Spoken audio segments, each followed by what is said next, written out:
नमस्कार साथियों। हम लोगों ने दोस्तों जब प्राचीन भारतीय इतिहास शुरुआत की थी तो उस समय दोस्तों शुरुआती जो वीडियोस थी, क्योंकि मेरा शुरुआती दिन थे वो दोस्तों, तो वो ख़राब हो गई थी। ठीक है, जो ब्लर हो रही थी काफ़ी सही नहीं थी। तो मैंने उसकी जो पहली वीडियो है वह दोस्तों बना दी है, जिसमें हम लोगों ने इतिहास को 3 भागों में देखा था। प्रागैतिहासिक काल, आद्य ऐतिहासिक काल और ऐतिहासिक काल। साथियों, प्रागैतिहासिक काल में मैंने आपको बताया था कि उसमें कोई भी लिखित सामग्री नहीं मिलती है, इस कारण हम लोग उसको सही से नहीं समझ पा रहे हैं। और आद्य ऐतिहासिक काल में हम लोगों ने देखा था कि लिखित सामग्री तो है परंतु उसे पढ़ा नहीं जा सका है। ठीक है, अपठनीय है। प्रागैतिहासिक काल के आद्य ऐतिहासिक काल के अंतर्गत दोस्तों हम लोगों ने वैदिक काल और हड़प्पा सभ्यता को देखा था। ठीक है, आद्य ऐतिहासिक काल के अंतर्गत पूरा का पूरा वैदिक काल आता है, और जो हड़प्पा सभ्यता है, सिंधु घाटी की सभ्यता है, वह भी आद्य ऐतिहासिक काल के अंतर्गत आती है। उसके बाद दोस्तों तीसरा जो भाग था वह हम लोगों ने ऐतिहासिक काल देखा था। ऐतिहासिक काल के अंतर्गत दोस्तों लिखित सामग्री भी है और हम लोग उसे पढ़ भी पाए हैं। ठीक है, आज दोस्तों वही प्राचीन भारतीय इतिहास में हम लोगों ने दूसरा भाग बनाने जा रहे हैं। बाकी दोस्तों वीडियोस जो हैं वह सही हैं, आप लोग देख लीजिएगा। आज दोस्तों हम लोग ताम्रपाषाण काल के बारे में पढ़ रहे हैं। ठीक है, हम लोगों ने प्राचीन भारतीय इतिहास में ताम्रपाषाण काल पढ़ रहे हैं। इससे पहले हम लोग पाषाण काल ख़त्म कर चुके हैं, पूर्ण रूप से पढ़ चुके हैं। ठीक है, ताम्रपाषाण काल प्राचीन भारतीय इतिहास। ठीक है, ये प्राचीन भारतीय इतिहास के अंतर्गत आता है ताम्रपाषाण काल। जब मनुष्य तांबे के साथ साथ तांबे का प्रयोग करने लगा, जब मनुष्य तांबे के साथ साथ पत्थरों का प्रयोग करने लगा, तो ये काल ताम्रपाषाण काल कहलाया। देखिए, तांबे का भी प्रयोग हो रहा है और पत्थरों का भी प्रयोग हो रहा है, तो ये ताम्रपाषाण काल हो गया। इससे पहले दोस्तों पाषाण काल था, यानी कि तांबा नहीं मिला था तो पत्थरों का ही प्रयोग था, तो वो पाषाण काल कहलाता था। ठीक है, ताम्र धातु यानी कि तांबे का दोस्तों सर्वप्रथम प्रयोग हुआ है। जो धातु है दोस्तों वह सबसे पहले हम लोगों ने तांबे को यूज़ किया है। ठीक है, धातु के रूप में सबसे पहले तांबे को यूज़ किया है, और सर्वप्रथम दोस्तों तांबे का प्रयोग और तांबे की खोज 5000 ईसा पूर्व में मद्रास के अतिरम पक्कम से हमें तांबे की कुल्हाड़ी मिली है।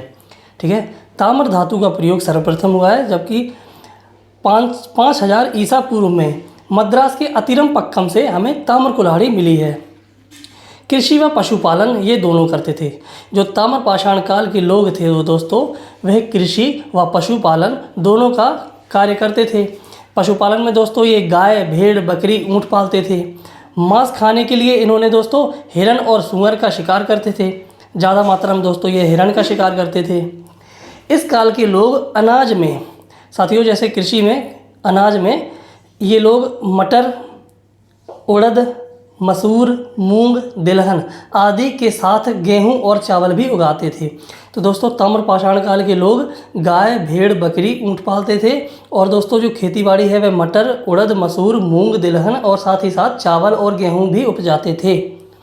इस संस्कृति ने भारत में ग्रामीण संस्कृति की स्थापना की, जिसमें घरों का निर्माण, दोस्तों जो ताम्रपाषाण काल की संस्कृति है यह ग्रामीण संस्कृति है। ठीक है, जैसे कि हम लोगों ने ऋग्वैदिक काल को देखा, तो ऋग्वैदिक काल भी एक ग्रामीण संस्कृति थी, जबकि दोस्तों जो सिंधु घाटी सभ्यता है वह शहरी संस्कृति थी। ठीक है, ताम्रपाषाण कालीन जो है वह ग्रामीण संस्कृति है, जिसमें घरों का निर्माण लकड़ी, घास तथा खंभों के द्वारा किया जाता था।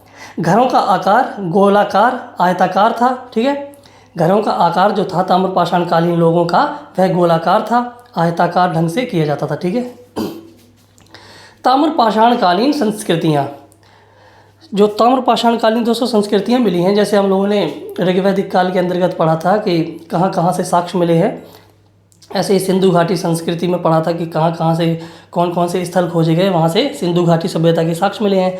इसी प्रकार ताम्रपाषाण संस्कृति की जो ताम्रपाषाण कालीन संस्कृतियाँ हैं वे कहाँ कहाँ से मिली हैं। ठीक है, राजस्थान के दक्षिण पूर्व में 2000 से 1700 ईसा पूर्व तक, जिसका विकास बनास नदी के किनारे हुआ। ठीक है, ये दोस्तों ताम्रपाषाण कालीन संस्कृति जो है वह राजस्थान में मिली है, राजस्थान के दक्षिण पूर्व में। ठीक है, राजस्थान के दक्षिण पूर्व में ताम्रपाषाणकालीन संस्कृतियाँ मिली हैं, जो कि 2000 से 1700 ईसा पूर्व तक मिली है, जिसका विकास बनास नदी के किनारे हुआ। इस कारण दोस्तों इसे बनास संस्कृति भी कहते हैं। जो ताम्रपाषाणकालीन संस्कृतियाँ हैं ये पहली जगह पे दोस्तों राजस्थान में मिली हैं, दक्षिण पूर्व में, और बनास नदी के कारण होने के कारण इसे बनास संस्कृति भी कहते हैं। और साथ ही साथ इसे दोस्तों आहाड़ संस्कृति भी कहते हैं, क्योंकि दोस्तों आहाड़ जो था वह इसका मुख्य स्थल था। ठीक है, तो दक्षिण पूर्व में 2000 से 1700 ईसा पूर्व तक, राजस्थान के दक्षिण पूर्व में 2000 से 1700 ईसा पूर्व तक ताम्रपाषाण काल था। बनास नदी के कारण होने के कारण इसे बनास संस्कृति कहते हैं, और साथ ही इसे आहाड़ संस्कृति भी कहते हैं। यहाँ पर आहाड़ यानी कि आहाड़ में दोस्तों राजस्थान में 3 स्थान पाए गए हैं। ठीक है, राजस्थान में पहला है आहाड़, ये तो आहाड़ हो गया, आहाड़ संस्कृति भी कहते हैं इसे। दूसरा है गिलुंद और तीसरा है बालाथल स्थल पाए गए हैं। ठीक है, राजस्थान के दक्षिण पूर्व में 2000 से 1700 ईसा पूर्व तक काल रहा है दोस्तों ताम्रपाषाण काल का, और यहाँ से 3 स्थल मुख्य रूप से पाए गए हैं, आहाड़, गिलुंद और बालाथल। तो दोस्तों जो आहाड़ है, आहाड़ से तांबे की अधिकता के कारण, आहाड़ में दोस्तों सर्वाधिक तांबा पाया गया है, तो इसे तांबे की अधिकता के कारण ताम्रवती भी कहते हैं। आहाड़ जो स्थल है ताम्रपाषाण कालीन का, जो दक्षिण पूर्व में पाया गया है राजस्थान के, इसे आहाड़ को ताम्रवती भी कहते हैं, ताम्रवती भी कहते हैं। यहीं से दोस्तों कपड़े की छपाई के ठप्पे भी प्राप्त हुए हैं, यानी कि कपड़ा था दोस्तों, कपड़ा होता था तो उसके ऊपर ठप्पा लगाया जाता था। ठीक है, तो वहाँ आहाड़ में ठप्पा भी प्राप्त हुआ है, यानी कि कपड़े की छपाई का ठप्पा भी प्राप्त हुआ है। घरों का निर्माण पत्थरों से होता था। जो आहाड़ स्थल पाया गया है दोस्तों राजस्थान के दक्षिण पूर्व में, वहाँ से घरों का निर्माण पत्थरों से होता था। पानी निकालने के लिए दोस्तों चक्रकूट विधि का प्रयोग होता था। ठीक है, यहाँ इसे साइकिलिंग विधि भी कहते हैं, और रहट चक्की आप लोगों ने देखी होगी, रहट चक्की। तो ये दोस्तों पानी निकालने के लिए चक्रकूट विधि का प्रयोग करते थे, इसे साइकिलिंग विधि कहते हैं, या फिर रहट विधि भी कहते हैं, रहट चक्की का प्रयोग करते थे। दूसरा स्थल दोस्तों राजस्थान का है गिलुंद। गिलुंद से तांबे के साथ साथ पत्थरों के उपकरण व अग्निकुंड के साक्ष्य और पक्की ईंटों के घर मिले हैं। जो गिलुंद स्थल है दोस्तों राजस्थान में, ये ताम्रपाषाणकालीन स्थल है गिलुंद।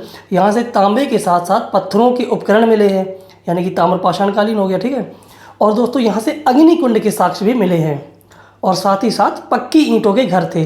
दोस्तों जो आहाड़ है वहाँ से पत्थरों के घरों का निर्माण होता था, पत्थरों के घर बनते थे, और गिलुंद से पक्की ईंटों के घर बने हैं। ठीक है, साथ ही साथ पत्थरों का प्रयोग होता था तांबे के साथ, और अग्निकुंड के भी साक्ष्य मिले हैं। गिलुंद से दोस्तों चूड़ियाँ भी मिली हैं। जैसे हम लोगों ने सिंधु घाटी सभ्यता में कालीबंगा को पढ़ा था, तो दोस्तों वहाँ पर काले रंग की मिट्टी की चूड़ियाँ मिली हैं। ठीक है, तो यहाँ पे गिलुंद में चूड़ियाँ मिली हैं। तीसरा स्थल है दोस्तों राजस्थान का बालाथल। बालाथल यहाँ से भी तांबे व पत्थरों का प्रयोग साथ साथ मिला है। बालाथल स्थल से भी तांबे के साथ पत्थरों का प्रयोग भी एक साथ मिला है। तो दोस्तों जो ताम्रपाषाणकालीन संस्कृतियाँ हैं वह पहला राजस्थान में दक्षिण पूर्व में मिला है, जो कि ये 3 स्थल हैं आहाड़, गिलुंद व बालाथल। इसका कार्यकाल दोस्तों 2000 से 1700 ईसा पूर्व था। ठीक है, अब आगे देखते हैं दोस्तों मध्य प्रदेश में मालवा। आगे दोस्तों मध्य प्रदेश की मालवा संस्कृति, ये भी दोस्तों ताम्रपाषाणकालीन संस्कृति है, मध्य प्रदेश की मालवा संस्कृति, जिसका विकास दोस्तों पश्चिमी मध्य प्रदेश में हुआ। ठीक है, मध्य प्रदेश की मालवा संस्कृति का विकास पश्चिमी मध्य प्रदेश में हुआ। मालवा संस्कृति दोस्तों 1700 से 1200 ईसा पूर्व तक रही, जो कायथा संस्कृति के ऊपर जन्मी, यानी कि कायथा संस्कृति के ऊपर विस्तृत हुई। कायथा संस्कृति का कार्यकाल 2000 से 1800 ईसा पूर्व है। दोस्तों जो मध्य प्रदेश की मालवा संस्कृति है यह एक ताम्रपाषाणकालीन संस्कृति है जो पश्चिमी मध्य प्रदेश में जन्मी, जो कि दोस्तों कायथा संस्कृति के ऊपर इसका जन्म हुआ, यानी कि कायथा संस्कृति चल रही थी 2000 से 1800 ईसा पूर्व तक। तत्पश्चात दोस्तों 1700 से 1200 ईसा पूर्व तक मालवा संस्कृति इसी के ऊपर विस्तृत हो गई। इसके स्थल एरन, त्रिपुरी व उज्जैन हैं। जो मालवा संस्कृति है दोस्तों, इसके स्थल एरन, त्रिपुरी व उज्जैन हैं। इस संस्कृति के अवशेषों पर हड़प्पा का प्रभाव दिखाई देता है। साथियों जो कायथा संस्कृति है ये कायथा संस्कृति की अलग थी दोस्तों। इसी के ऊपर यानी कि कायथा संस्कृति का कार्य दोस्तों कार्यकाल जो है 2000 से 1800 ईसा पूर्व है। इसी के ऊपर दोस्तों मालवा की जो संस्कृति है इसने अपना रूप धारण कर लिया और इसी के ऊपर विस्तृत हो गई। मालवा संस्कृति का दोस्तों जो कार्यकाल है वह 1700 से 1200 ईसा पूर्व है, जो कि दोस्तों ताम्रपाषाणकालीन संस्कृति है। और दोस्तों इसके स्थल एरन, त्रिपुरी और उज्जैन हैं। इस संस्कृति के अवशेषों पर, जो मालवा संस्कृति है इसके अवशेषों पर हड़प्पा का भी प्रभाव दिखाई देता है। जो हड़प्पा संस्कृति है दोस्तों, इसी के साथ साथ मालवा संस्कृति में दोस्तों हड़प्पा संस्कृति का प्रभाव दिखाई देता है। जैसे कि उसके मालवा संस्कृति के कुछ प्रकार से दोस्तों बर्तन देख लें, तो भांड देख लें, तो वो भी दोस्तों हड़प्पा संस्कृति में उसी प्रकार मिले हैं। स्टेटाइट कार्नेलियन के पत्थरों के आभूषण मिले हैं। जो मालवा संस्कृति है यहाँ से स्टेटाइट कार्नेलियन के पत्थरों के आभूषण मिले हैं। वृषभ पूजा के साक्ष्य मिले हैं। चरखा और तकली के साक्ष्य मिले हैं। ऐसे ही दोस्तों साक्ष्य हमें हड़प्पा संस्कृति में भी देखने को मिलते हैं, जो कि अभी हम स्टार्ट करेंगे। ठीक है, स्टेटाइट कार्नेलियन पत्थरों का प्रयोग हड़प्पा संस्कृति के लोग भी करते थे। वृषभ पूजा का भी दोस्तों साक्ष्य हमें हड़प्पा संस्कृति से मिला है। चरखा और तकली के साक्ष्य भी हमें हड़प्पा संस्कृति से मिले हैं। अब देख लेते हैं दोस्तों तीसरे नंबर की जो है महाराष्ट्र की जोरवे संस्कृति। यह दोस्तों जो ताम्रपाषाणकालीन संस्कृति है, जो महाराष्ट्र की जोरवे संस्कृति है, यह सबसे ज़्यादा चली है। ठीक है, यानी कि इसका कार्यकाल सबसे ज़्यादा रहा है, जो कि 1400 से 700 ईसा पूर्व तक रहा है। ये ताम्रपाषाणकालीन संस्कृति जो जोरवे संस्कृति है महाराष्ट्र में, वह 1400 से 700 ईसा पूर्व तक चली। इस संस्कृति का विकास मुख्यतः 3 जिलों में हुआ है। जो महाराष्ट्र की जोरवे संस्कृति है इसका विकास मुख्यतः 3 जिलों में हुआ है। कौन कौन से? अहमदनगर, जोरवे। देखो अहमदनगर जो है ये पहला जिला है जिसमें दोस्तों जोरवे स्थल पाया गया है, दहमाबाद स्थल पाया गया है और नेवासा स्थल पाया गया है। कुल 3 जिलों में दोस्तों जोरवे संस्कृति का विकास हुआ है। पहला जिला दोस्तों अहमदनगर है, जिसमें कौन कौन से स्थल पाए गए हैं? जोरवे, दहमाबाद और नेवासा। दूसरा जिला दोस्तों धुले है, धुले में प्रकाश स्थल पाया गया है। तीसरा जिला पूना है, इसमें दोस्तों पूना में ये कौन कौन से स्थल मिले हैं? इनामगांव, चंदोली, सोनगांव और नासिक। दोस्तों ताम्रपाषाणकालीन के अंतर्गत जो महाराष्ट्र की जोरवे संस्कृति है वह मुख्यतः 3 जिलों में फैली हुई थी, अहमदनगर, धुले और पूना। अहमदनगर में जोरवे, दहमाबाद, नेवासा स्थल पाए गए हैं। धुले में प्रकाश स्थल पाया गया है। पूना में इनामगांव, चंदोली, सोनगांव, नासिक आदि स्थल पाए गए हैं। यह संस्कृति सबसे लंबे समय तक जीवित रही। जो ताम्रपाषाणकालीन संस्कृति है, जोरवे संस्कृति, यह सबसे लंबे समय तक जीवित रही। दहमाबाद के साक्ष्यों में कांसे की सर्वाधिक मात्रा, सबसे बड़ी नगरीय बस्ती। ठीक है, जो दहमाबाद है दोस्तों, जैसे अहमदनगर में दहमाबाद स्थल पाया गया है, तो दोस्तों यहाँ पर बता रहे हैं कि दहमाबाद के साक्ष्यों में कांसे की सर्वाधिक मात्रा, सबसे बड़ी नगरीय बस्ती, यहाँ पर गैंडा, हाथी और रथ चलाते हुए मनुष्य की आकृति मिली है। दोस्तों ताम्रपाषाणकालीन के अंतर्गत जो पहला जिला अहमदनगर है, वहाँ से एक स्थल पाया गया है दहमाबाद। दहमाबाद से दोस्तों यह दोस्तों सबसे बड़ी कांसे की सर्वाधिक मात्रा मिली है दहमाबाद से, और सबसे बड़ी नगरीय बस्ती मिली है दोस्तों यहाँ से, और साथ ही साथ गैंडा, हाथी और रथ चलाते हुए मनुष्य की आकृति भी दहमाबाद से मिली है। जोरवे संस्कृति में जोरवे जो स्थल पाया गया है, ठीक है, जोरवे अहमदनगर में जो जोरवे स्थल पाया गया है, ये दोस्तों जोरवे संस्कृति इसीलिए इसका नाम पड़ा है क्योंकि ये जोरवे स्थल है। यहाँ से देख लेते हैं कौन कौन से क्या पाए गए हैं साक्ष्य। जोरवे संस्कृति के अंतर्गत जो अहमदनगर में जोरवे स्थल पाया गया है वह ताम्रपाषाणकालीन की सबसे बड़ी ग्रामीण बस्ती थी। दोस्तों जो अहमदनगर में जोरवे पाया गया है यह ताम्रपाषाणकालीन की सबसे बड़ी ग्रामीण बस्ती थी। ठीक है, आगे दोस्तों एक नरहन संस्कृति है। नरहन संस्कृति से 5 प्रकार की बस्ती का पता चलता है। ये दोस्तों सवाल पूछा गया है इसलिए मैंने अलग से नोट डाउन करके लिख दिया है। जो नरहन संस्कृति है वहाँ से 5 प्रकार की बस्ती का पता चलता है। ये दोस्तों हम लोगों ने ताम्रपाषाणकालीन कंप्लीट कर लिया है। अब आगे से दोस्तों हड़प्पा सभ्यता के बारे में जानकारी लेंगे कि हड़प्पा सभ्यता कहाँ कहाँ फैली। ठीक है साथियों, जो हमने शुरुआत में वीडियो बनाई थी उसमें दोस्तों इसी के साथ साथ है, इसलिए मैं दोस्तों उस पूरी वीडियो को पूरी वीडियो को विस्तृत रूप से समझा रहा हूँ, जिसमें दोस्तों उस वीडियो में मैंने हड़प्पा सभ्यता भी साथ में जोड़ के रखा था। तो अब आगे देखते हैं हड़प्पा सभ्यता। ठीक है, हड़प्पा सभ्यता इसका दोस्तों जो कार्यकाल है वह 2350 से 1750 ईसा पूर्व तक माना गया है। ठीक है, ये दोस्तों किसके द्वारा माना गया है? जो दोस्तों रेडियो कार्बन C14, जो रेडियो कार्बन C14 विधि है उसके द्वारा दोस्तों इसका कार्यकाल समय मापन किया गया है। रेडियो कार्बन C14 के द्वारा हड़प्पा सभ्यता का कार्य 2350 से 1750 ईसा पूर्व माना गया है। हड़प्पा का विकास पश्चिमोत्तर भारत में हुआ। पश्चिमोत्तर भारत मतलब कि जो आज का लगभग भारत, पाकिस्तान और अफ़गानिस्तान। देखिए दोस्तों, जो हमारा देश का नक्शा है, भारत का नक्शा है वो इस प्रकार से बना है। तो पश्चिम उत्तर भारत ये होगा दोस्तों। तो पश्चिम उत्तर भारत में देखिए भारत भी आ गया, और यहाँ पर दोस्तों पाकिस्तान है वो भी आ गया, और अफ़गानिस्तान भी आ गया। ठीक है, भारत, पाकिस्तान और अफ़गानिस्तान में मुख्य रूप से हड़प्पा संस्कृति फैली हुई थी। इस समय दोस्तों जो हड़प्पा सभ्यता है उसी समय, उसी टाइम पीरियड में तत्कालीन मेसोपोटामिया की सभ्यता भी थी, जो इराक में दजला व फरात नदियों के तट पर स्थित थी। तो दोस्तों मेसोपोटामिया की जो सभ्यता थी वह किन किन नदियों पर स्थित थी? दजला व फरात नदियों के तट पर स्थित थी।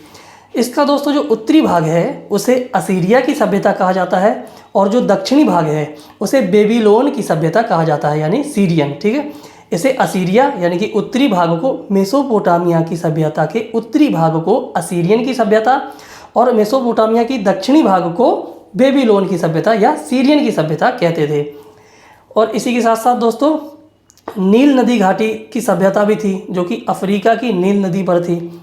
हड़प्पा सभ्यता के समय में दोस्तों एक तो मेसोपोटामिया की सभ्यता थी, दूसरा दोस्तों नील नदी घाटी की सभ्यता भी इसी समय चल रही थी दोस्तों, जो कि अफ्रीका की नील नदी पर थी। और साथ ही साथ हुआंगहो की सभ्यता भी चल रही थी चीन में। हुआंगहो की सभ्यता चीन में चल रही थी। दोस्तों ये तीन जो सभ्यताएं थीं वे हड़प्पा संस्कृति के साथ ही साथ चल रही थीं। ठीक है, हड़प्पा सभ्यता हो गया, मेसोपोटामिया की सभ्यता हो गया, नील नदी घाटी की सभ्यता हो गया, और चीन में हुआंगहो की सभ्यता हो गई। ठीक है, ये तीन जो सभ्यताएं थीं ये हड़प्पा संस्कृति के साथ ही साथ चल रही थीं। हम लोगों ने दोस्तों हड़प्पा सभ्यता स्टार्ट कर दिया है। हड़प्पा सभ्यता का फैलाव एवं विस्तार। ठीक है, इसका विस्तार दोस्तों जो हड़प्पा सभ्यता है उसका विस्तार 12,99,600 वर्ग किलोमीटर है। ठीक है, 12,99,600 वर्ग किलोमीटर इसका विस्तार है, जो कि मानचित्र में इसकी आकृति त्रिभुजाकार है। ठीक है, त्रिभुजाकार है, इसकी आकृति जो है वह त्रिभुजाकार है, जो कि पश्चिम उत्तर भारत में पाए गए हैं हड़प्पा के स्थल। यह मुख्यतः 3 देशों में फैली थी, भारत, पाकिस्तान और अफ़गानिस्तान। ठीक है, भारत में कौन कौन से स्थल पाए गए हैं? देखिए जम्मू कश्मीर में मांडा पाया गया है, जो कि दोस्तों सर्वाधिक उत्तरी स्थल है। ठीक है, पंजाब में रोपड़, सगोल, चक्र 86 पाए गए हैं। जो पंजाब राज्य है भारत का उसमें रोपड़, सगोल, चक्र 86 पाए गए हैं स्थल। राजस्थान में कालीबंगा पाया गया है, काले रंग की चूड़ियाँ मिट्टी की बनी हुई। हरियाणा में राखीगढ़ी, बनावली और मिताथल। ठीक है, राखीगढ़ी दोस्तों भारत का सबसे बड़ा स्थल है। गुजरात में कच्छ क्षेत्र में धौलावीरा और देसलपुर पाया गया है, और साथ ही साथ सुरकोटड़ा पाया गया है। यहाँ से दोस्तों यहाँ से घोड़े के अस्थिपंजर मिले हैं सुरकोटड़ा से।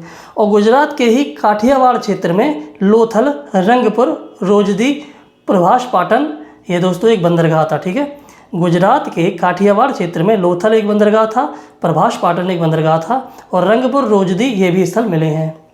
पाकिस्तान में देख लें दोस्तों, पाकिस्तान में देखिए मोहनजोदड़ो, हड़प्पा, चन्हूदड़ो ये आदि स्थल मिले हैं। ठीक है, जिन्हें दोस्तों हम लोग विस्तार से आगे पढ़ेंगे। अफ़गानिस्तान में मुंडीगाक और शुर्टगई, अफ़गानिस्तान में 2 स्थल मिले हैं, मुंडीगाक और शुर्टगई। शुर्टगई से दोस्तों पानी का साक्ष्य मिला है। ठीक है, जलकुंड का। सभ्यता की जानकारी का इतिहास। दोस्तों जो हड़प्पा सभ्यता है उसकी जानकारी का इतिहास कहाँ से स्टार्ट होता है, कहाँ से शुरुआत होती है, चलिए जान लेते हैं। 1826 ईस्वी में चार्ल्स मैसन द्वारा हड़प्पा टीले की जानकारी दी गई, लेकिन सरकार जो कि अंग्रेज सरकार थी उस समय दोस्तों वहाँ पर विशेष ध्यान नहीं दिया गया। सर्वप्रथम 1826 ईस्वी में चार्ल्स मैसन के द्वारा हड़प्पा के टीले की जानकारी दी गई। फिर 1848 से 1853 ईस्वी के समय कराची से लाहौर के बीच ट्रेन लाइन बिछाई जा रही थी। तभी दोस्तों इंजीनियर के रूप में ब्रंटन ब्रदर्स, ये दो भाई थे दोस्तों इंजीनियर, ने पुनः हड़प्पा की जानकारी दी। 1848 से 1853 के समय, 1848 से 1853 के बीच में कराची और लाहौर के बीच में ट्रेन लाइन बिछाई जा रही थी।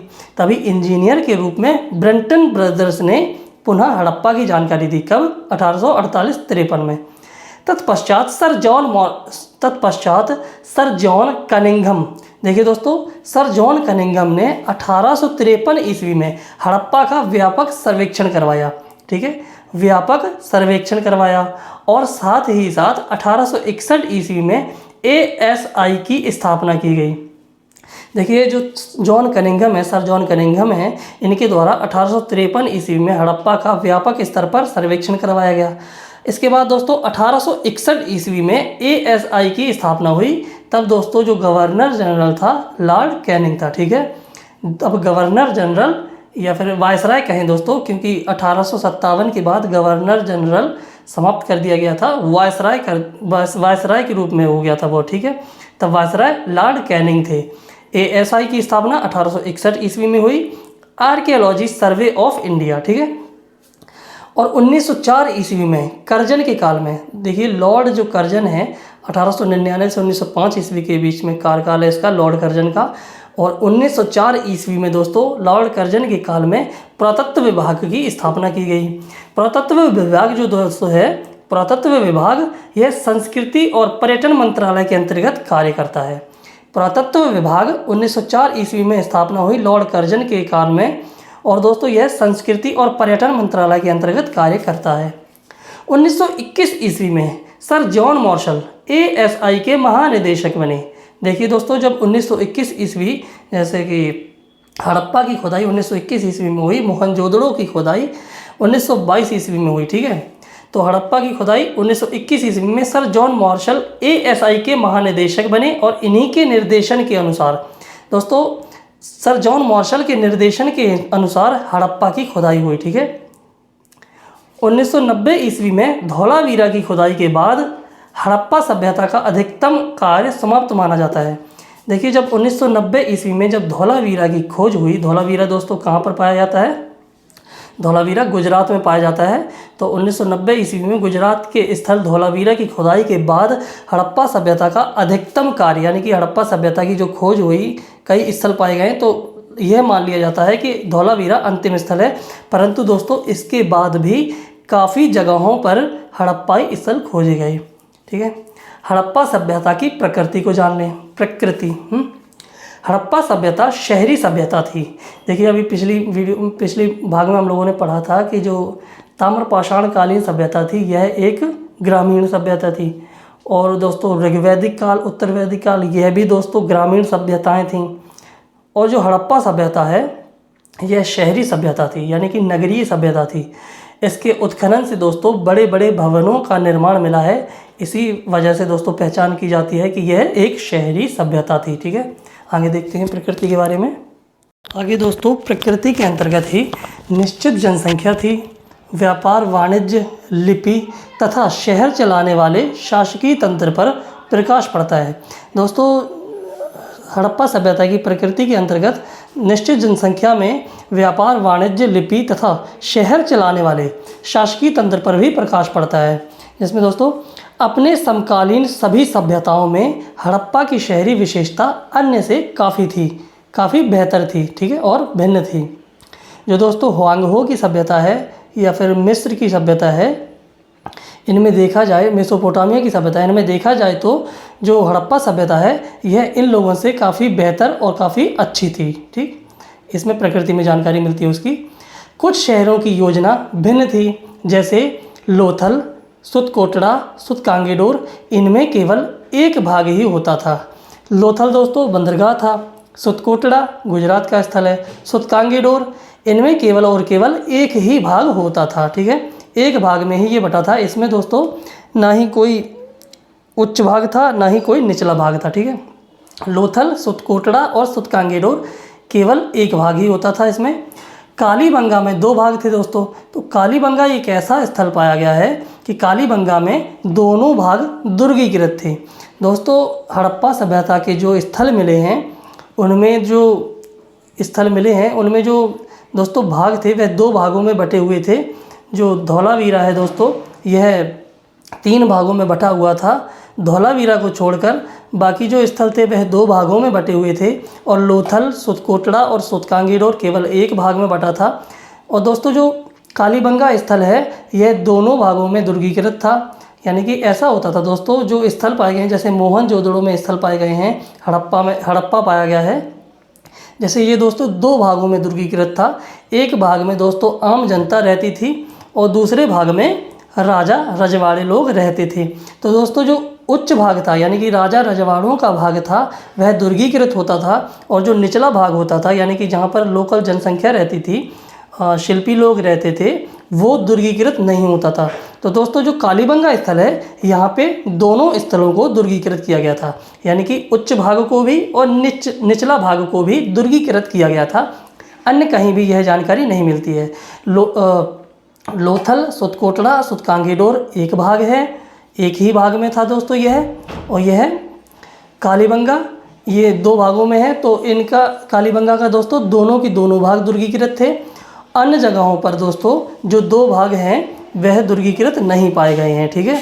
केवल 1 भाग यानी कि उच्च भाग ही दुर्गीकृत होता था। किलाबंदी दोस्तों क्यों की जाती थी, यानी कि ये दुर्गीकृत क्यों किए जाते थे, आज ये जान लेते हैं।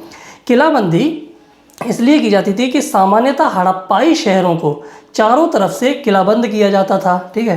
किलेबंदी का कारण बाढ़, बाहरी आक्रमण का खतरा होता था, ठीक है। किलाबंद इसलिए किया जाता था क्योंकि बाढ़ का खतरा रहता था और ये बाहरी आक्रमण जो होते थे उनका भी खतरा रहता था। आप लोग इस लाइन को समझ गए होंगे कि दोस्तों जो स्थल पाए गए हैं हड़प्पा सभ्यता के अंतर्गत, वह स्थल जो एक ही भाग में बटा हुआ था, लोथल, सुतकोटड़ा और सुतकांगीडोर है। और दोस्तों बाकी जो स्थल हैं वह 2-2 भागों में बटे हुए थे, उच्च भाग और निचला भाग, ठीक है। जिसमें दोस्तों जो 2 भाग होते थे उसमें सिर्फ और सिर्फ उचला भाग यानी कि ऊंचा भाग यानी कि जहाँ पे राजे रजवाड़े रहते थे उसी भाग को दुर्गीकृत किया जाता था, और जो निम्न भाग होता था उसे दुर्गीकृत नहीं किया जाता था। और कालीबंगा एक ऐसा उदाहरण मिलता है जहाँ पर दोस्तों दोनों भागों को दुर्गीकृत किया जाता था, ठीक है। अब सड़कें देख लेते हैं दोस्तों, सड़कें किस प्रकार थीं। यहाँ पर यानी कि हड़प्पा सभ्यता में सड़कें शतरंजनुमा यानी कि ग्रिड पद्धति जो एक दूसरे को समकोण पर काटती थी। देखिए दोस्तों, जैसे शतरंजनुमा मतलब ऐसी हो गई सड़क और ऐसी होगी तो सड़क, ठीक है, एक दूसरे को समकोण पर काटती थी। इसे जाल पद्धति भी कहते हैं, ग्रिड पद्धति भी कहते हैं और शतरंजनुमा सड़कें कहते हैं। सड़कें यहाँ पर अच्छी थी। नाली व्यवस्था के बारे में जान लेते हैं। इस सभ्यता में नाली व्यवस्था बेहद अच्छी थी। प्रत्येक घर दोस्तों नालियों से जुड़े हुए होते थे। यहाँ पर काफ़ी बड़ी बड़ी नालियाँ व गहरी नालियाँ बनाई जाती थीं और पत्थरों से ढकी जाती थीं। साथियों, जो हड़प्पा सभ्यता में नालियाँ पाई गई हैं वह प्रत्येक घर में जुड़ी होती थीं।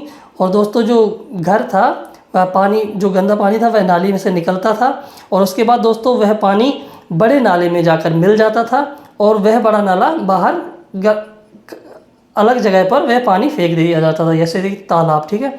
और दोस्तों जो बड़े नाले होते थे उनमें दोस्तों हॉल टाइप के बने होते थे। बड़े नाले हैं जैसे हॉल टाइप के बने होते थे, और ये बड़ा नाला हो गया, इसमें दोस्तों हॉल टाइप के बने थे, और जो कि पानी निकलता था दोस्तों, और जो कचरा था वह वही हॉल में रुक जाता था। जो हॉल दोस्तों वह पत्थरों से ढके हुए होते थे। तो दोस्तों वह पत्थरों को निकाल कर वो कचरा निकाल लिया जाता था और वह पानी सीधा निकल जाता था, ठीक है। यानी कि वैज्ञानिक तौर पर उस समय छोटी नाली बड़े नालों से जाकर मिलती थी और बड़े नाले बाहर निकलते थे। कचरे को रोकने के लिए नालों में गड्ढे होते थे। देखिए दोस्तों, जैसे बड़े नाले हैं उनमें गड्ढे होते थे और गहरे गड्ढे होते थे, तो वो कचरा दोस्तों उन्हीं गड्ढों में रुक जाता था और उन्हें पत्थरों से ढक दिया जाता था। और दोस्तों जब वह गड्ढे भर जाते थे कचरे से, उन पत्थरों को हटाकर कचरा निकाल दिया जाता था और वह पानी सीधा निकलने लगता था, ठीक है। नालियों के निर्माण में पक्की ईंटों, चूना, जिप्सम आदि का प्रयोग किया जाता था। जो नाली बनाई जाती थी दोस्तों वह पक्की ईंटों से बनाई जाती थी, चूना जिप्सम का प्रयोग करके, ठीक है।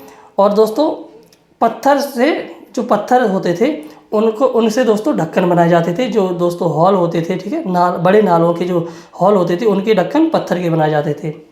आवास देख लेते हैं दोस्तों। घर हड़प्पाइयों ने अपनी सुविधा के लिए उपयोगितावादी दृष्टिकोण से अपने घरों का निर्माण किया। उनके घर एक मंजिला, दो मंजिला व कहीं कहीं बहुमंजिला भी मिले हैं। देखिए दोस्तों, जो हड़प्पाइयों के घर हैं वह अपनी सुविधा के अनुसार अपने हिसाब से बनाते थे। जैसे छोटा परिवार है तो वह एक मंजिला घर बनाते थे, और जैसे बड़ा परिवार होता था तो वह दो मंजिला बनाते थे, और कहीं कहीं पर दोस्तों बहुमंजिला घर भी मिले हैं। घरों में व्यापक रूप से ईंटों का प्रयोग हुआ था। जो घर हड़प्पा सभ्यता में मिले हैं दोस्तों, वह ईंटों से यानी कि पक्की ईंटों से बनाए जाते थे, परंतु पत्थरों का प्रयोग नहीं हुआ है। घरों के निर्माण में साथियों हड़प्पा सभ्यता में पत्थरों का प्रयोग नहीं हुआ है। प्रत्येक घर में रसोई होती थी और आंगन होता था, शौचालय, स्नानागार आदि अब प्रत्येक घर में होते थे। ठीक है, जो दोस्तों आज की तरह घर हैं, जैसे कि प्रत्येक घर में रसोई भी है, आंगन भी है, शौचालय भी, स्नानागार भी बने हुए हैं, उसी प्रकार दोस्तों हड़प्पा सभ्यता में भी प्रत्येक घर में ये चीज़ें देखने को मिलती हैं जो कि खुदाई के दौरान हमें मिली हैं। आगे दोस्तों जो हड़प्पा सभ्यता में दोस्तों जो घर पाए गए हैं, तो उनमें जो दरवाजे थे दोस्तों, घरों के दरवाजे मुख्य सड़क की ओर ना खुलकर गली की ओर खुलते थे। ठीक है, जो मुख्य सड़क होती थी उसकी तरफ नहीं खुलते थे दरवाजे, जबकि देखा गया है कि गलियों में दरवाजे खुलते थे। लोथल में ऐसा नहीं था, सिर्फ और सिर्फ लोथल एक ऐसी जगह थी जिनके दरवाजे मुख्य सड़क की ओर खुलते थे। नगर व उनकी विशेषताएं दोस्तों, कुल 7 नगर पाए गए हैं जो मुख्य रूप से उनको नगरों का दर्जा दिया गया है। हड़प्पा सभ्यता में कुल 7 स्थलों को नगर का दर्जा दिया गया है। वैसे तो दोस्तों हड़प्पा सभ्यता के अंतर्गत कई स्थल पाए गए हैं, परंतु जो 7 स्थल हैं जो बड़े बड़े हैं, जैसे कालीबंगा हो गया, मोहनजोदड़ो हड़प्पा, ठीक है, और लोथल, ये दोस्तों 7 स्थल हैं जो नगरों का दर्जा जिन्हें दिया गया है। अर्थव्यवस्था के बारे में जान लें दोस्तों। हड़प्पाई विभिन्न प्रकार के क्रियाकलापों में संलग्न रहते थे। हड़प्पा के जो लोग थे दोस्तों, अर्थव्यवस्था की जैसे हम लोग बात कर रहे हैं, तो हड़प्पा के लोग विभिन्न क्रियाकलापों में संलग्न रहते थे। जैसे कृषि कार्य थे, ठीक है, कृषि में दोस्तों वह हड़प्पा में सभी मौसम में बोई जाने वाली फसलों की खेती की जाती थी। रबी की फसल है, जैसे जायद की फसल है, ठीक है, तो रबी की फसल में वो लोग 9 फसलें उगाते थे। रबी की फसल में जो हड़प्पा वासी थे वह 9 फसलें उगाते थे। गेहूँ, जौ, रागी, चावल, मटर, सरसों, दलहन, तरबूज, खरबूज, कपास की खेती वाणिज्यिक खेती थी। ठीक है, रबी की फसल में ये लोग दोस्तों 9 फसलें उगाते थे। गेहूँ, जौ, रागी, चावल, मटर, सरसों, दलहन, तरबूज, खरबूज एवं कपास, ये दोस्तों वाणिज्यिक खेती थी। हल का प्रयोग किया जाता था। ठीक है, हल का प्रयोग किया जाता था। इसकी जानकारी दोस्तों हमें कालीबंगा से जैसे जुता हुआ खेत मिला है, ठीक है, तो हल से ही जुता था वह खेत, तो यह जानकारी हमें मिलती है कि हल का प्रयोग किया जाता था कालीबंगा से, क्योंकि कालीबंगा में जुता हुआ खेत मिला है। और बनावली में एक मिट्टी का हल मिला है। ठीक है, जो बनावली जगह है दोस्तों, वहाँ से मिट्टी का हल मिला है खिलौने के रूप में। यहाँ पर दोस्तों धातु का हल कोई भी नहीं मिला है। जैसे आज हम लोग देखते हैं कि लोहे का हल है, तो दोस्तों तत्कालीन समय में धातु का हल नहीं मिला है, यानी कि हड़प्पा सभ्यता में कोई भी धातु का हल ना मिलने के कारण यह माना जाता है कि उस समय लकड़ी का हल बनाते थे। ठीक है, लकड़ी का हल बनाते थे, यानी माना कि बनावली में तो मिट्टी का हल मिला है खिलौने के रूप में, धातु का हल कोई भी नहीं मिला है, इसलिए दोस्तों लकड़ी का हल मानते हैं कि लकड़ी का हल प्रयोग किया जाता था सिंधु घाटी सभ्यता में। बुआई में दोस्तों छिटका पद्धति जो है दोस्तों बुआई के कार्य में यह की जाती थी। ठीक है, हड़प्पा सभ्यता में जो छिटका पद्धति है, जैसे हम लोग दोस्तों आज गेहूँ बोआते हैं, चावल भी बोआते हैं, कई फसलों को बोआते हैं दोस्तों, तो छिटका यानी कि हाथ से फैलाकर बिना ट्रैक्टर की, बिना उसकी मदद से छिटका पद्धति, फिर उसके बाद ट्रैक्टर चलवा देते हैं हम लोग। उस समय में क्या था, सिर्फ छिटका पद्धति थी, यानी कि हाथ से वो लोग अनाज को फैला देते थे और उसके बाद मिट्टी ऊपर रख देते थे। ठीक है, सिंचाई के लिए दोस्तों प्राकृतिक साधन थे, नदी और वर्षा। ठीक है, सिंचाई के लिए हड़प्पा सभ्यता में प्राकृतिक साधनों का उपयोग किया जाता था, जिसमें दोस्तों नदी थी, वर्षा थी। ठीक है, हालांकि शुर्डगही जो स्थान है अफगानिस्तान में मिला है, शुर्डगही से नहर का उल्लेख मिला है। और ऐसे ही दोस्तों धौलावीरा जो स्थान है भारत में, वहाँ पर जल कुंड का साक्ष्य मिला है। ठीक है, धौलावीरा में जो स्थल धौलावीरा है दोस्तों, वहाँ से जलकुंड का साक्ष्य मिला है।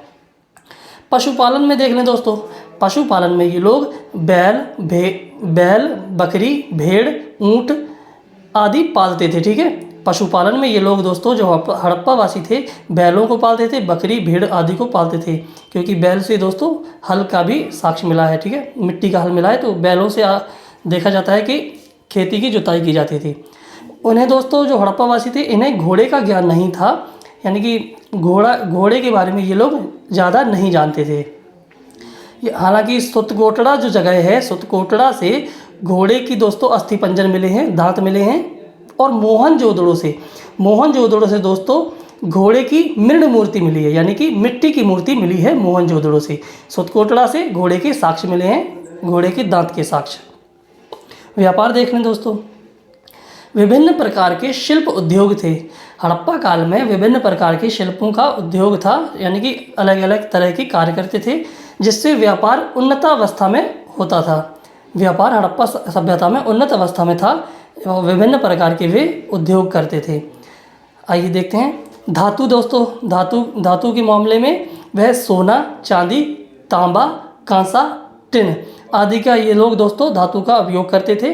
ठीक है, सूती वस्त्र उद्योग, ये दोस्तों हड़प्पा सभ्यता का प्रधान उद्योग था। जो सूती वस्त्र उद्योग है यह हड़प्पा सभ्यता का प्रधान उद्योग था। मोहनजोदड़ो, कालीबंगा एवं आलमगीरपुर से कपास के साक्ष्य मिले हैं। सूती वस्त्र उद्योग जो है वह प्रधान उद्योग था हड़प्पा सभ्यता का, जो कि दोस्तों मोहनजोदड़ो, कालीबंगा और आलमगीरपुर से कपास के साक्ष्य मिले हैं। मनका उद्योग देख लें दोस्तों, यह दोस्तों महत्वपूर्ण पत्थरों का प्रयोग, उनसे अंगूठी, गले के आभूषण बनाए जाते थे। ठीक है, मनका उद्योग दोस्तों चनहूदड़ो से मनके उद्योग का साक्ष्य मिला है। दोस्तों मनका उद्योग में मतलब यह दोस्तों महत्वपूर्ण पत्थरों को काट कर घिसाई कर उनसे दोस्तों अंगूठी के जो ऊपर अंगूठी के ऊपर पत्थर जड़े जाते थे, और पत्थरों के दोस्तों गले के आभूषण भी बनाए जाते थे। मोहरें देख लें दोस्तों, सर्वाधिक मानक मोहरें सेल खड़ी की बनी होती थीं। साथियों जो हड़प्पा सभ्यता में हमें मोहरें मिली हैं वह सेल खड़ी की मिली हुई हैं। 2 प्रकार की मोहरों की जानकारी मिलती है, यानी कि 2 प्रकार की मोहरें अधिकता थी। 2 प्रकार की मोहरों की अधिकता थी, एक है वर्गाकार, दूसरी है आयताकार। ये मोहरें सर्वाधिक पाई जाती थीं। जो सेल खड़ी की मोहरें हैं वर्गाकार और आयताकार, ये सर्वाधिक मात्रा में पाई गई हैं। लोथल से दोस्तों गोलाकार मोहरें मिली हैं। लोथल जो जगह है, लोथल गुजरात में है, लोथल से गोलाकार मोहरें मिली हैं, जो कि दोस्तों लोथल बंदरगाह भी था, जिससे यह पता चलता है, यानी कि लोथल से गोलाकार मोहरें मिली हैं, जिससे यह अनुमान लगाया जाता है कि फारस से अच्छा व्यापार होता था। फारस से अच्छा व्यापार होता था, क्योंकि दोस्तों तत्कालीन समय में फारस की मुद्रा भी गोलाकार थी। ठीक है, इसी प्रकार दोस्तों आयताकार को देख लें। जो आयताकार मुद्रा है वह दोस्तों मेसोपोटामिया की मुद्रा थी। तो इससे यह भी जानकारी होती है कि जो आयताकार मुद्राएं मिली हैं लोथल से, तो दोस्तों मेसोपोटामिया से भी व्यापार मिलता था, व्यापार होता था। ठीक है, वर्गाकार का साक्ष्य दोस्तों हमें लोथल से मिला है। वर्गाकार जो मोहरें मिली हैं सेल खड़ी की वह लोथल से मिली हैं, जिससे यह अनुमान लगाया जाता है कि फारस से व्यापार होता था। ठीक है, क्योंकि फारस की मुद्रा गोलाकार थी। और आयताकार मुद्रा जो मिली है दोस्तों लोथल से, वह यह जानकारी देती है कि जो मेसोपोटामिया की मुद्रा थी वह आयताकार थी। तो दोस्तों मेसोपोटामिया से भी हड़प्पा सभ्यता से व्यापार होता था। ठीक है, मेसोपोटामिया और हड़प्पा से व्यापार होता था, क्योंकि तत्कालीन समय में मेसोपोटामिया की मोहरें आयताकार सेल खड़ी की बनी हुई होती थी, और वर्गाकार यह फारस की मुद्रा होती थी। चलिए दोस्तों अब आप लोग देख लीजिएगा, क्योंकि अब जो दोस्तों उसके बाद जो वीडियो बनी हुई हैं वह काफ़ी सही हैं, क्योंकि वह देख सकते हैं आप लोग देख लीजिएगा। उसके अनुसार प्लेलिस्ट मैंने जो बनाई है उसमें दोस्तों सीरीज़ वाइज वीडियो डाल रखी हैं। ये दोस्तों अलग से वीडियो डाल रहा हूँ मैं, क्योंकि ये थोड़ी सी ख़राब हो रखी थी, अब सही है। ठीक है दोस्तों, और अब जो वीडियो मैं बना रहा हूँ उनको भी आप लोग गौर से देखिए। ये आपको पूर्ण रूप से जो भी दोस्तों प्रश्नोपयोगी प्रश्न आते हैं वो मैं इसमें डिटेल विस्तृत रूप से जानकारी दे रहा हूँ। आप लोग जानिए, पढ़िए। ठीक है।